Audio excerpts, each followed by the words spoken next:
ओम शांति। आज बाप दादा जो सर्वशक्तिवान है वो बच्चों की विशेष शक्तियाँ देख रहा है। और जब हम शक्तियों की बात करते हैं तो कई बार हमें अष्ट शक्तियाँ याद आ जाती हैं, लेकिन आज बाबा वो शक्तियों की बात नहीं कर रहे हैं। बाबा ने कहा देखो दुनिया में 3 शक्तियाँ हैं, आप बच्चों के पास 4 शक्तियाँ हैं। जो 3 शक्ति बाबा ने पहले बताई वो है धर्म की सत्ता, विज्ञान की सत्ता और राज्य सत्ता। तो धर्म की सत्ता बाबा ने कहा धारणाएं। धर्म क्या देता है? धारणाएं। और उन धारणाओं से जो जीवन है वो सुखमय बनता है। अगर कोई उन धारणाओं पर चले तो वो धारणाएं उसके जीवन को खुशनुमा बनाती। राज्य सत्ता माना खुद पर राज्य करना, स्वराज्य अधिकारी बनना, और साथ साथ जो हमारे साथी हैं उन्हों को भी हम स्नेह और शक्ति के बैलेंस से चला सकें।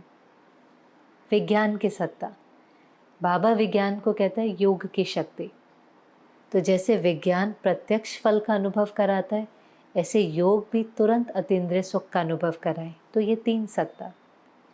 और फिर जो चौथी सत्ता है, बाबा ने कहा जिसके बारे में दुनिया को नहीं पता, लेकिन ये जो सत्ता है ये बहुत महान सत्ता है। ये सत्ता ही हमारे जीवन को मूल्यवान बनाती है। जो हम कहते हैं ना मनुष्य जीवन मूल्यवान है, नहीं तो मनुष्य जीवन और पशु जीवन में कोई फर्क नहीं है। और वो सत्ता है कर्म सत्ता। तो बाबा ने जो हमको कर्मों की गुह्य गति समझाई, जो सही कर्म करते समय ही तुरंत आत्मा को शक्ति और खुशी की अनुभूति होती है। तो कर्म किया, प्रत्यक्ष फल, खुशी और शक्ति मिली, और भविष्य में उस कर्म से क्या प्राप्ति होती है? जो 21 जन्मों का खाता बनता है। और 21 जन्मों का ही खजाना जमा नहीं होता। एक्चुअली तो जो हम अभी कर्म करते हैं उससे सारा कल्प का खजाना जमा होता है। तो बाबा ने कहा ये 4 सत्ताएं हैं।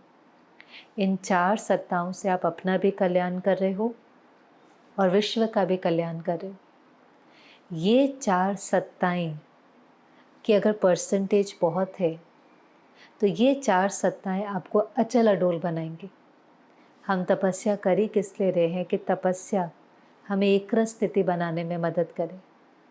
क्योंकि जो लास्ट का पेपर होना है वो बाबा ने कहा अति हलचल में अति अचल स्थिति चाहिए। ये चीज़ हमें याद रखनी है। लास्ट का पेपर बाबा ने कहा ऐसा नहीं होगा कि एकांत में बैठ करके आराम से पेपर देंगे, नहीं, लेकिन अति हलचल में अति अचल स्थिति की आवश्यकता है। तो ये अति हलचल में अति अचल स्थिति, बेफिक्र बादशाह की स्थिति, बाबा ने कहा ये 4 सत्ताएं अगर एकरस होगी तो आप एकरस स्थिति को प्राप्त कर सकेंगे, अचल अडोल बन सकेंगे।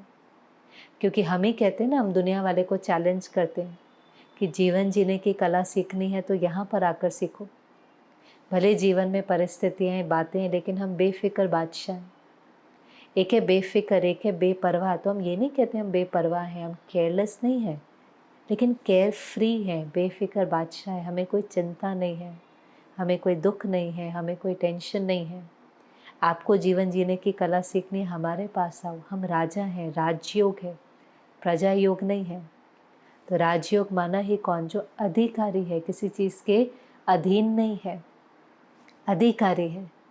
लेकिन बाबा ने कहा जो बेफिक्र बादशाह होगा उसकी ये निशानी भी होगी कि अगर वो अधिकारी है तो वो सर्व का सत्कारी भी होगा। और फिर बाबा ने एक एक सत्ता की चेकिंग कराई और हम अपनी चेकिंग साथ साथ करते जाएं। तो पहली चेकिंग बाबा ने राज्य सत्ता की कराई। तो बाबा ने कहा देखो राज्य सत्ता माना पहले किस पर राज्य करना है? खुद के ऊपर। लगातार कई सारी मुरलियाँ चली, स्वराज्य अधिकारी। हमारी खुद की कर्मेंद्रियाँ, चाहे वो स्थूल कर्मेंद्रियाँ, आँखें, कान, मुख, हाथ, हमारी स्थूल कर्मेंद्रियाँ हमारे कंट्रोल से चलती हैं। आत्मा मालिक बनकर उसको अपने ऑर्डर से चलाती हैं। ये तो नहीं कहते कि हाथ के लिए कहीं उठना नहीं था, उठ गया। कई बार हम खाने के लिए भी कह देते हैं खाना नहीं था, खा लिया। माना आसक्ति है, टेम्पटेशन है, आकर्षण है। किसी की कमी देखनी नहीं थी, देख ली, आंखें धोखा दे देती हैं। तो स्वराज्य अधिकारी माना आत्मा मालिक बनकर इन कर्मेंद्रियों से कार्य कराए। और फिर सूक्ष्म कर्मेंद्रियाँ, मन, बुद्धि, संस्कार। मन भी ऐसा न कहे कि ये सोचना नहीं था, सोच लिया। जो सोचना है, जितना समय सोचना है, जहाँ मन को टिकाना है, स्वराज्य अधिकारी, मैं मालिक हूँ। जो बाबा कहते हैं 1 सेकंड में फुल स्टॉप, तो 1 सेकंड में फुल स्टॉप। 5 सेकंड के बाद भी फुल स्टॉप लगता है तो भी उसको फेल कहेंगे, क्योंकि तब तक तो कोई ना कोई टकराव हो जाती है, गलती हो जाती है। ऐसे बुद्धि भी एक्यूरेट निर्णय दे। संस्कार भी मेरे अनुसार, मेरे ओरिजिनल आदि संस्कारों के अनुसार कर्म हो। तो पहला राज्य सत्ता माना स्वराज्य अधिकारी। मेरी स्थूल और सूक्ष्म कर्मेंद्रियां मेरे ऑर्डर से चले। आत्मा मालिक बन करके अपनी कर्मेंद्रियों से कार्य कराए। और दूसरा बाबा ने कहा, जो आपके कर्म के साथी हैं, जिनके साथ आप कारोबार करते हैं, जो सेवा के साथी हैं, हमारे वर्क प्लेस में हमारे कर्म के साथी हैं, क्या वो साथी हमारे से संतुष्ट हैं? ये बहुत बड़ी चेकिंग है कि हम तो कहें हम अपने को ऑर्डर से चलाते हैं, लेकिन दूसरे लोगों से जब हम कार्य कराते हैं तो वो कार्य कराने की विधि क्या है? कंट्रोल से कार्य कराएंगे तो वो कभी संतुष्ट नहीं होंगे। इसलिए बाबा ने कहा, स्नेह और शक्ति का बैलेंस चाहिए। स्नेह और शक्ति का बैलेंस क्या है कि हमारा उनके प्रति बहुत स्नेह है, हमारी फीलिंग्स उनके प्रति बहुत प्योर है, हमारे साथियों के प्रति हमारे मन में बहुत शुभभावना है, लेकिन कार्य कराने के लिए हमें जो कहना है, कभी अथॉरिटी से भी कहना पड़ता है, कभी ऑर्डर भी देना पड़ता है, लेकिन फीलिंग्स के अंदर बहुत बहुत स्नेह, रिगार्ड और रिस्पेक्ट है। तो जब हमारी फीलिंग्स औरों को पहुंचती है तो हमें उनसे कार्य कराना नहीं पड़ता, वो खुद हमारे लिए काम करते हैं। इशारों से ही सारा कारोबार हो जाता है और वो आत्माएं हमारे से इतने संतुष्ट होती हैं कि वाह वाह के गीत गाती हैं। जिसको बाबा ने कहा, लव और लॉ का ऑर्डर, इतना हम उनको लव देते हैं कि वो ऑटोमेटिकली लॉज के ऊपर चलती हैं।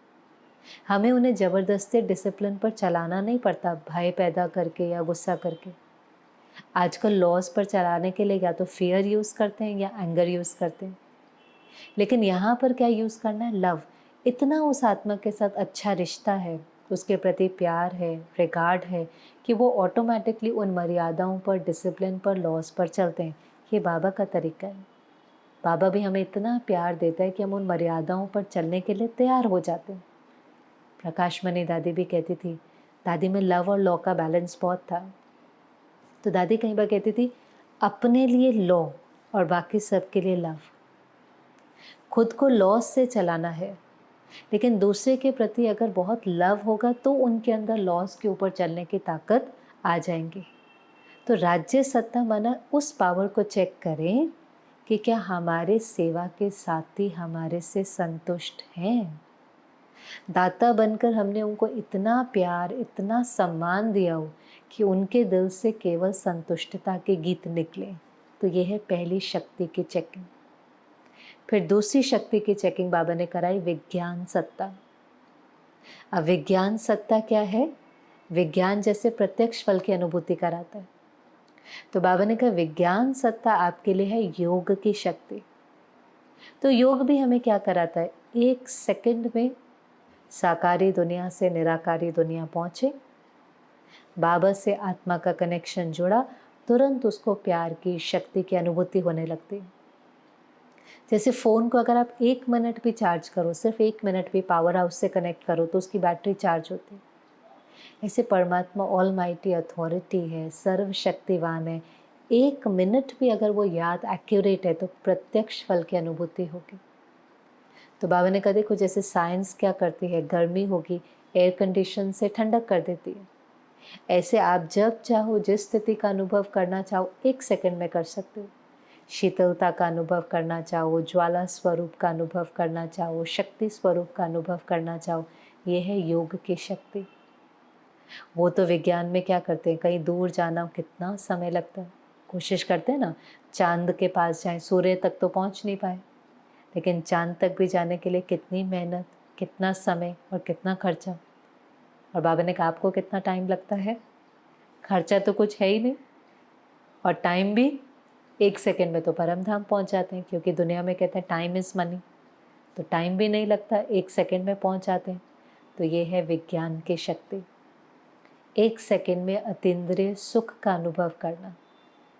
बाबा ने कहा चैन में रहते हो, चैन में उठते हो, चैन में सोते हो, कितनी आपकी सुखमय जीवन है।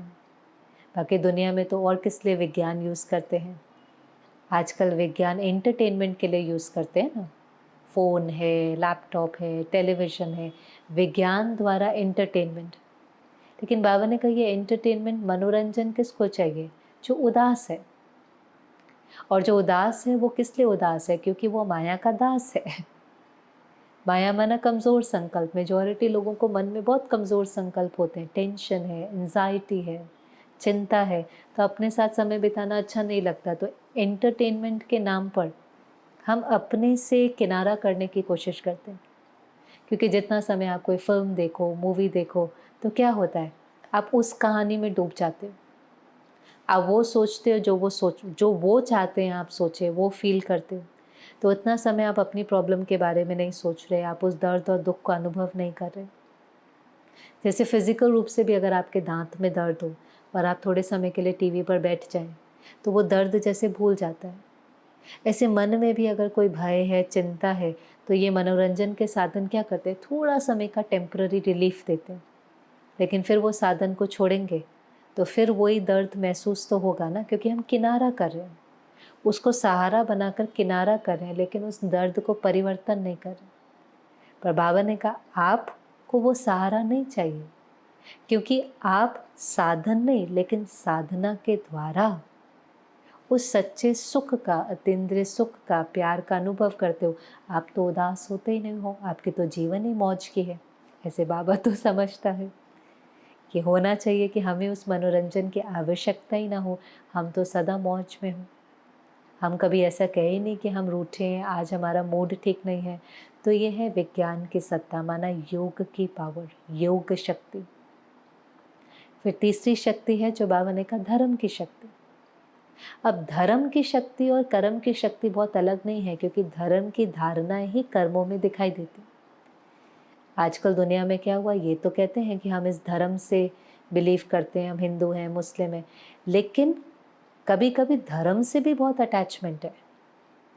धर्म आत्मा, जो धर्मात्मा है, उससे भी बहुत अटैचमेंट है। धर्म शास्त्र से भी बहुत अटैचमेंट है। उसके बारे में भी कोई कहेगा तो झगड़ा भी कर लेते हैं, एक दूसरे को मारने में भी देरी नहीं करते हैं। लेकिन जो धर्म आत्मा या धर्म शास्त्र में लिखा है, उसके ऊपर बहुत अटेंशन नहीं है। धर्म को मानते हैं लेकिन धर्म की नहीं मानते। नहीं तो हर धर्म में क्या लिखा है, प्यार से बात करो, शांति, भाईचारा, अहिंसा। किसी भी धर्म में हिंसा की बातें नहीं। तो वो जो धर्म है, माना धारणाएं, जीवन की धारणाएं, वो कर्मों में दिखाई देनी चाहिए। ब्राह्मण जीवन है ना, तो उस जीवन के अंदर वो धारणाएं दिखाई देनी चाहिए, तो वो जीवन कर्म योगी जीवन दिखाई देता है। तो कर्मों का खजाना क्या है, जो हमें बाबा ने श्रीमत दी है, उस श्रीमत के अनुसार जब हम कर्म करते हैं तो वो कर्म हमें शक्ति और खुशी की अनुभूति कराता है। हम वो कर्म नहीं करते जो हमें इजी लगता है, जो मनमत पर है, जो परमत पर है, पर हम वो कर्म करते हैं जो सत्य है। भले कभी कभी उसके लिए रिजेक्शन भी फेस करना पड़े, कोई हमें पसंद ना भी करे, पर हमें सत्य बाप ने जो सत्य कर्म सिखाया, वो सत्य कर्म करने से हमें उस पल में खुशी की अनुभूति होती है। और वो सत्य कर्म करने से भाग्य जमा होता है, क्योंकि कर्म से तो भाग्य बनता है ना। तो जितने हम श्रेष्ठ कर्म करते जाते हैं, उतना हमारा श्रेष्ठ भाग्य बनता जाता है, जो भाग्य सारा कल्प हमारे साथ चलता है। तो धर्म की सत्ता बाबा ने क्या है, वो निर्विकल्प होगा। उसके मन में कोई गलत संकल्प ही नहीं आएंगे, विकारी संकल्प ही नहीं आएंगे। वो निर्विघ्न होगा। विघ्न आएगा लेकिन विघ्नों का प्रभाव उसके ऊपर नहीं पड़ेगा। वो निर्विकर्मी होगा, माना उससे कोई भी गलत कर्म नहीं होगा। वो निराकारी सो साकारी होगा, माना वो साकार में कर्म तो करेगा, कर्म संन्यास तो नहीं लिया है, लेकिन बीइंग की स्मृति में रह करके डूइंग करेगा। निराकारी सो साकारी क्या है, आत्मा मालिक बन करके इस शरीर रूपी गाड़ी से कार्य कराती। तो ये कर्मेंद्रियां उसको धोखा नहीं दे सकती, उससे कोई विकर्म नहीं हो सकता, उससे हर कर्म जो होगा वो राइट कर्म होगा। तो बाबा ने कहा कितना श्रेष्ठ कर्मों का खजाना है आपके पास। कि बहुत बड़ी पूंजी है। बाबा जो रोज़ हमें मुरली सुनाता है और कितने सारे उसके अंदर अनादि नियम बताता है, वही हमारे कर्मों को श्रेष्ठ बनाता है। दुनिया कहेंगी ईंट का जवाब पत्थर से, बाबा कहेंगे ईंट का जवाब प्यार से। अगर हम मनमत परमत में चलें तो हमारे क्या ही कर्म हो जाएं, क्योंकि हम विकर्म करते जाएंगे, उसका बोझा सिर पर चढ़ता जाएगा, वो विघ्न के रूप में आएगा। लेकिन ज्ञान सुनने से हमें सत्य कर्म की समझ आती। गाली देने वाले को गले लगाना है, कोई निंदा करता है उसके ऊपर भी फूल चढ़ाना है, आगे बढ़ाने में आगे बढ़ना समाया हुआ है। तो ये जो भी नियम है, अनादि नियम है, जो कर्मों की गुह्य गति है, जो कर्मों के लॉज है कि जो देंगे वो लौट कर आएगा, जो देंगे वो ही वापस आएगा, उसकी समझ से हमारे कर्म श्रेष्ठ होते जाते हैं। तो जैसे ही बाबा ने कहा ये चारों सत्ताएं एक रस हो जाएंगी, धर्म की सत्ता, राज्य सत्ता, विज्ञान की सत्ता और कर्मों की सत्ता। मतलब स्वराज्य अधिकारी भी हैं, हमारे सेवा साथी भी हमसे संतुष्ट हैं, योग में हमें अतीन्द्रिय सुख का अनुभव भी होता है और हमारे कर्म भी धारणाओं के अनुसार हैं। तो बाबा ने कहा आपकी जीवन कैसी हो जाएगी, बेफिक्र बादशाह। जब आप शक्ति से संपन्न होंगे तो आप बाप समान संपन्न और संपूर्ण बन जाएंगे। फिर आप कहेंगे पाना था सो पा लिया, हमारे जीवन में कोई अप्राप्त वस्तु नहीं है, क्योंकि शक्तिशाली स्थिति है, मौज की स्थिति है, भिखारीपन की स्थिति नहीं है, लेकिन अधिकारी स्थिति है। अभी तो सबको देखो तो ये चाहिए, ये चाहिए, ये चाहिए, पर जो शक्ति संपन्न आत्मा होगी वो कहेगी चाहिए नहीं थी, पा लिया जो पाना था, कोई अप्राप्ति मेरे जीवन में नहीं है। तो बेफिक्र बनने के लिए, अचल अडोल बनने के लिए, एक स्थिति को प्राप्त करने के लिए बाबा ने कहा इन चारों सत्ताओं को चेक भी करो, इसकी परसेंटेज भी बढ़ाओ, इनको एक रस करो, तो वो स्थिति को प्राप्त कर पाएंगे। और फिर जब बाबा की मुरली चली रही थी तो अचानक किसी बहन की तबीयत खराब हुई। उस दिन कुछ ऐसा हुआ होगा। फिर बहुत सुंदर बाबा ने इशारा दिया। बाबा ने कहा सेकंड में फुल स्टॉप। जैसे देखो आपके विज्ञान के पास कितनी बड़ी शक्ति है डिलीट करने की, कुछ भी होता है डिलीट, ऐसे सेकंड में फुल स्टॉप हम डिलीट नहीं कर सकते। आत्मा में यहाँ से कुछ भी डिलीट नहीं होता, अविनाशी है, लेकिन मर्ज कर सकते हैं एक सेकंड में फुल स्टॉप। ये एक सेकंड में फुल स्टॉप लगाने से ही अवस्था एक रस रहेंगी। और फिर बहुत सुंदर बात जो मैंने पहले भी कहा, बाबा ने जो कहा ये हमें अटेंशन देना है, क्योंकि बाबा ने कहा जो अंतिम पेपर होगा वो पेपर ऐसा नहीं होगा कि आप एकांत में बैठकर पेपर देंगे। पांचों तत्वों की भी हलचल होगी और पांचों विकार भी आपके ऊपर हावी होंगे। इमेजिन करके देखो। क्योंकि कई बार क्या होता है जब हम योग के लिए बैठते हैं हमें लगता है टोटल साइलेंस होना चाहिए, एकांत होना चाहिए, अच्छी बात है, लेकिन फिर भी हमारा योगी जीवन है, कुछ ना कुछ कभी कभी हो जाता है। कभी कभी तो जरा सा किसी का फ़ोन ही बजता है, कोई आगे पीछे जाता है, दरवाज़ा खुलता है तो ही हम डिस्टर्ब हो जाते हैं। लेकिन हम तपस्या किस लिए कर रहे हैं? अचल अडोल बनने के लिए। और किस में अचल अडोल? हलचल में। माना वो सीन में कहीं बॉम्ब गिर रहा होगा, तूफान होगा, मूसलाधार बारिश होंगी, आसपास हमारे जो आत्माएं होंगी क्रोधी, लोभी होंगी, स्वार्थी होंगी, और उसके बीच में हमें अचल अडोल रहना है। ये याद रखना इसलिए ज़रूरी है कि छोटी मोटी हलचल में हम अपसेट नहीं हो। हमारा योगी जीवन है, हलचल में भी अचल रहना है। बैठ कर के भी योग करें, थोड़ी बहुत आवाज़ हुई, थोड़ी बहुत हलचल है, अपने को उससे पार लेकर जाना है। ये नहीं किसी का फ़ोन बजा मैं डिस्टर्ब हो गया, मेरे पास से कोई उठ कर के गया मैं डिस्टर्ब हो गया, किसी ने दरवाज़ा ज़ोर से बंद किया मैं डिस्टर्ब हो गया। नहीं, अपने को कहना है अरे लास्ट के सीन में तो कितनी हलचल होंगी, ये बातें तो मुझे डिस्टर्ब कर ही नहीं सकती, क्योंकि डिस्टर्ब बाहर की सीन नहीं करती है, मेरे मन की सोच करती है। क्यों फ़ोन बजा, क्यों उठा, क्यों इतनी ज़ोर से बात कर रहे हैं। तो हलचल बाहर की नहीं, लेकिन जब उस हलचल का प्रभाव मन पे पड़ जाता है तो मन शोर करना शुरू कर देता है। तो उस मन को शोर नहीं करने देना है। और दिन भर भी हमारा योगी जीवन है। कोई इंसल्ट कर रहा है, कोई ठीक से बात नहीं कर रहा है, कोई मेरी बात नहीं मान रहा है, मैंने जैसा सोचा था वैसे कार्य नहीं हुआ, कोई बहुत प्लानिंग करी थी, अचानक वो प्लानिंग करने के बाद भी कोई ऐसी सीन आ गई, तेज बारिश हो गई, कुछ भी, लेकिन हलचल में भी मुझे अचल रहना है, ये मेरा अभ्यास है। बाहर सब कुछ ठीक हो नहीं, वो तो बाबा ने कह दिया हर सीन में कल्याण समाया हुआ है। आपको लगता है उसमें कुछ अकल्याण है, लेकिन बाबा कह रहे हैं हर सीन में कल्याण समाया हुआ है। तो हमें बाहर कुछ भी ऊपर नीचे हो रहा है, कोई बात नहीं, मेरे कंट्रोल में नहीं है। हर एक अपना पार्ट एक्यूरेट प्ले कर रहा है और हर सीन एक्यूरेट है, नथिंग न्यू। लेकिन उस सीन में क्या मैं अचल अडोल था? चाहे वो बीमारी की सीन थी, नौकरी छूटने की सीन थी, घर में कोई बीमार हो गया, अचानक शरीर छोड़ दिया, वो सीन थी, छोटी बात थी या बड़ी बात थी, मैं योगी हूँ। तो योगी माना अचल अडोल, योगी माना मान अपमान, निंदा स्तुति, हार जीत, सर्दी गर्मी, सब में उसकी एक रस स्थिति हो। तो इस प्रकार से बाबा ने कहा बच्चे सेकंड में फुल स्टॉप लगाने का अभ्यास करो, तो लास्ट के पेपर में पास हो सकेंगे, क्योंकि यही लास्ट का क्वेश्चन है। डिक्लेयर कर दिया बाबा ने, यही लास्ट का क्वेश्चन है, और वही पास हो पाएगा जिसने लंबा समय अभ्यास किया होगा। फिर तो बाबा के सामने टीचर्स बैठी हुई थी, तो टीचर्स को भी बाबा ने पहले तो खूब उमंग भरा, कहा बहुत भाग्यशाली हो। सबके पत्र आए हुए थे, उन पत्रों को भी बाबा ने कहा कि सबके पत्र आए हैं, सबको बाबा ने दिल की डिब्बी में समा करके रखा हुआ है।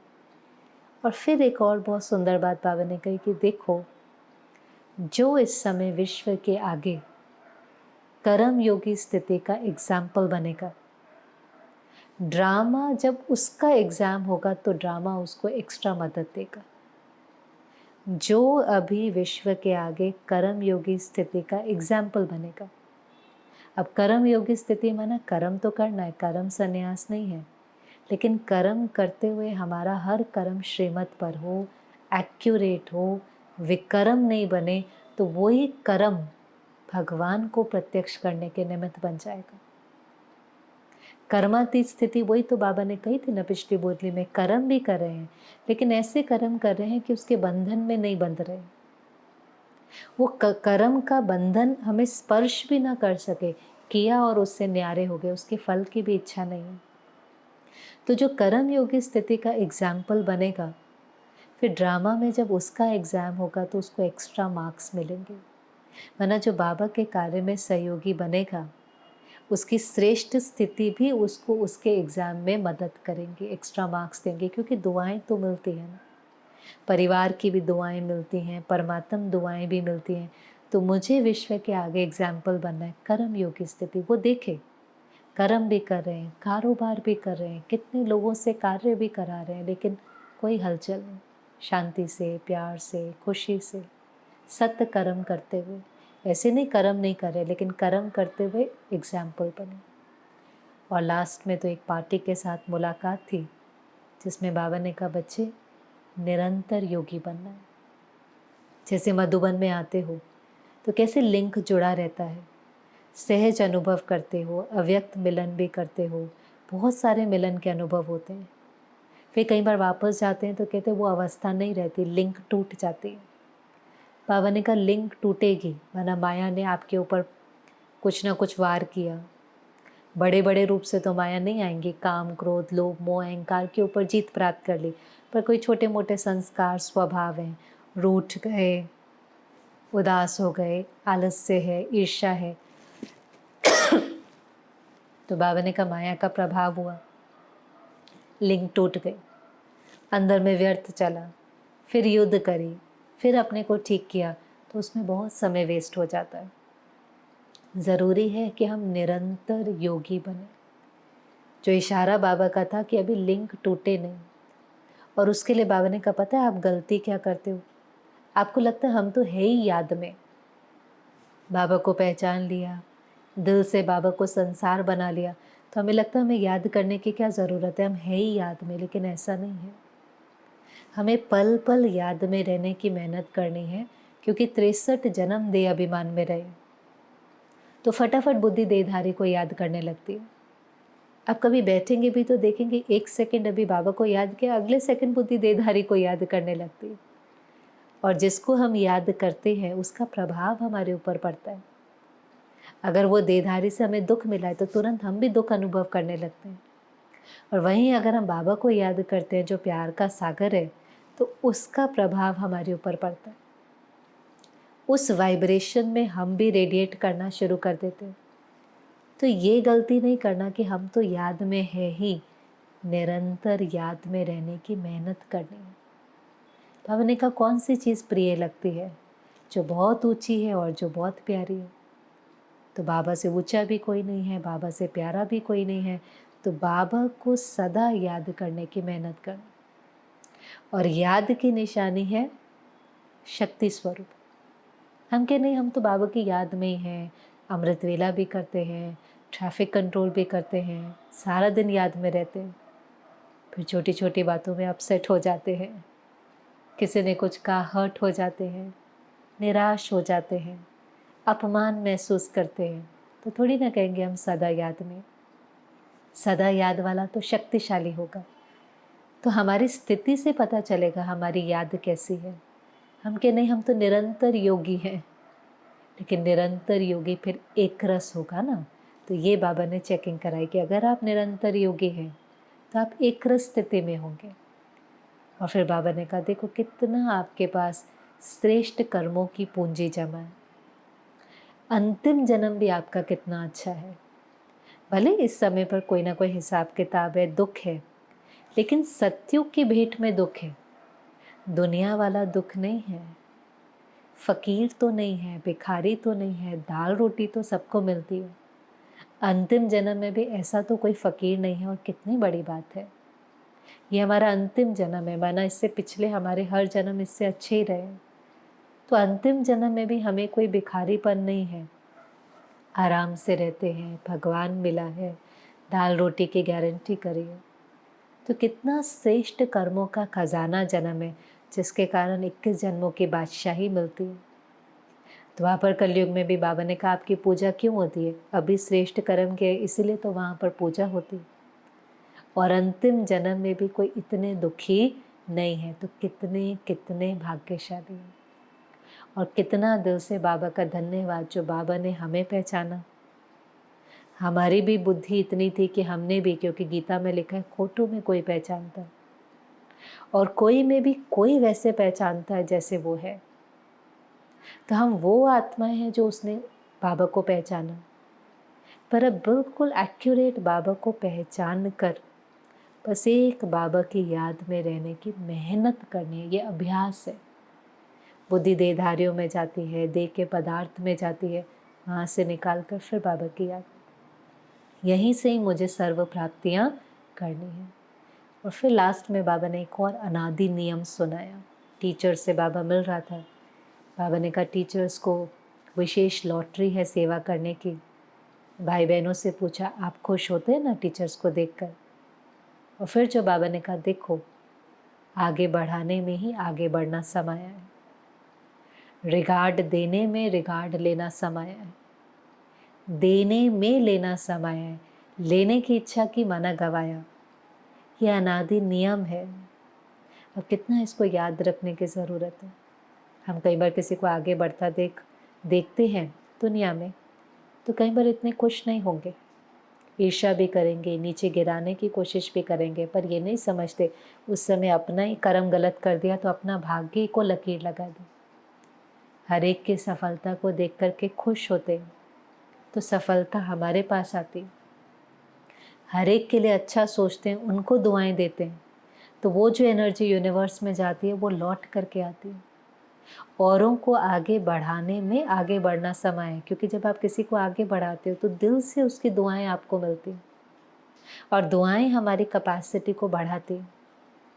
जब हम किसी को रिगार्ड देते हैं, उसकी पोजीशन के लिए रिगार्ड देते हैं, तो वो फिर हमें रिगार्ड देता है। लेकिन रिगार्ड वो ही दे सकता है जो स्वमान की सीट पर सेट है। दे तो वो ही सकता है ना जो भरा हुआ है। जो पिछले मोहल्ले में भी बाबा कह रहा था आपको धन का भी दान देना है तो कौन दे सकता है? जिसने पहले कमाया, फिर अपने पर खर्च किया, फिर बचेगा तो किसी को दान करेगा ना। ऐसे ही दे भी वो ही सकता है जो भरा हुआ है। तो हमें बाबा से लेना है। बाबा हमें बहुत प्यार करता है, सम्मान करता है, शक्तियाँ देता है, बाबा से लेना है। और यहाँ पर तो लेने की इच्छा ही नहीं रखती, यहाँ पर देना है। रिश्ते माना देना, और जो देंगे वो लौट करके आएगा। तो जो अनादि नियम बाबा ने समझाया कि बच्चे देना है, देने में लेना समय है। ऐसे करते बाबा ने बहुत सारे सुंदर टाइटल से बच्चों को आज याद प्यार दिया कि धर्म सत्ता वाले माना धारणाओं पर चलने वाले धर्मात्माएं हैं। फिर योग करने वाले, साधना करने वाले साधना स्वरूप हैं। फिर राज्य सत्ता जो स्वराज्य अधिकारी हैं, और जो श्रेष्ठ कर्म करके कर्म योगी हैं। ऐसे बच्चों को जो बाबा बाप बेफिक्र बादशाह बनाने वाला है, वो अपने ऐसे बच्चों को याद प्यार देता है। तो कितनी ऊंची नज़र से बाबा हमें देखता है। स्वराज्य अधिकारी, कर्म योगी, साधना स्वरूप, धर्म आत्माएं। अगर हम इस नज़र से अपने को देखें तो कितनी जल्दी श्रेष्ठ बन जाएंगे, शक्तिशाली बन जाएंगे, विश्व के आगे एग्जाम्पल बन जाएंगे और बाबा को प्रत्यक्ष कर पाएंगे। ओम शांति।